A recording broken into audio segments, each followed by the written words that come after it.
unang tindahan na pinuntahan ko guys, hindi bumili. Ayong hapon, medyo malayo-layo yung biyahe natin today guys.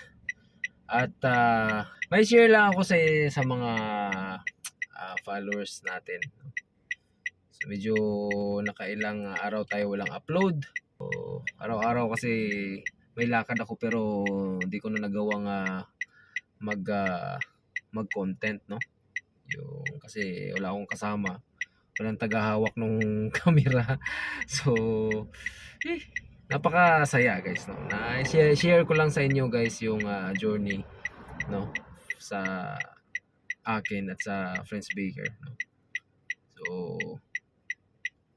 ang aral ko, no, ibibigay sa inyo guys, lalo na yung sa mga nangangarap mag-start ng kanilang mga negosyo, no.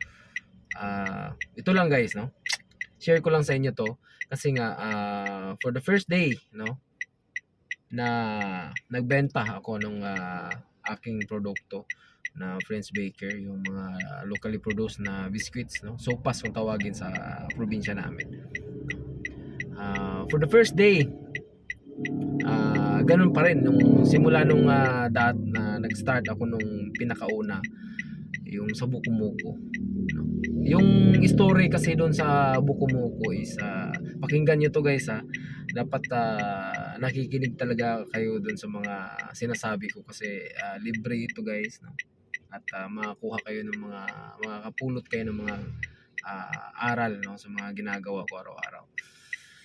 So, i-share ko na lang din to sa inyo kasi marami pa akong mga followers na bago at di pa nila alam, no, kung saan ako nag-start, no. So, nag-start ako, pangalawang venture ko na yung Bukumuko at yun yung food, no, na pinasok ko sa food industry. First day na naglabas ako ng Bukumuko ay 0 sales. Ganun, di ba? Mas masakit yun kasi nga expect mo na akala mo mabenta at first time mong maingay yung hazard guys. Tatanggalin natin na yan. So first day na baligya ako guys.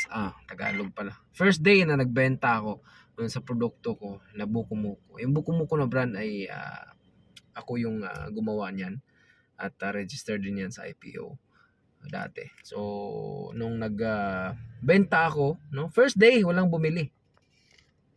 So napakahirap kasi nga wala namang bumili. At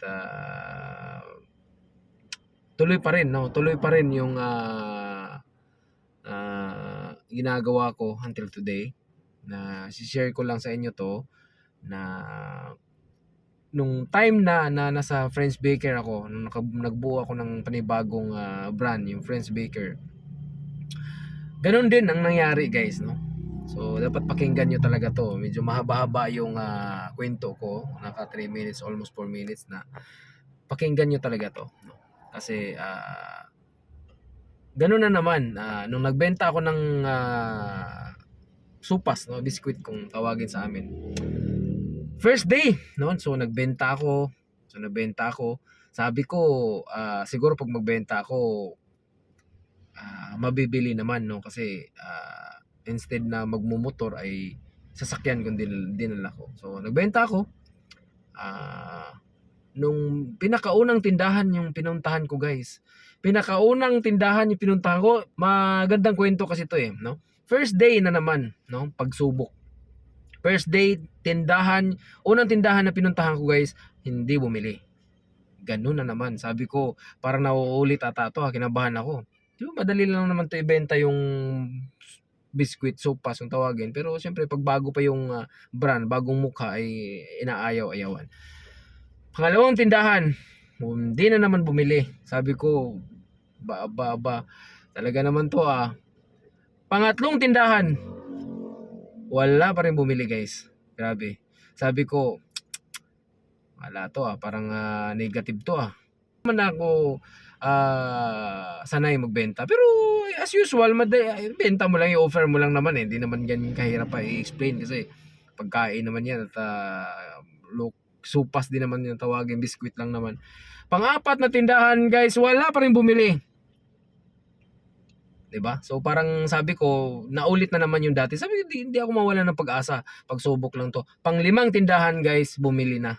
So yun, masaya na ako. Pang-5, pang-6, pang-7, pang-8, tuloy-tuloy na yun. So, 'di ba? Yung aral today is wag lang sumuko, guys. No? Wag lang talaga kayong sumuko. Katulad sa akin, ginawa ko, hindi ako sumuko at tinuloy-tuloy ko pa rin hanggang ngayon at nakarang araw at may dala akong konti, may dala akong 50 piraso.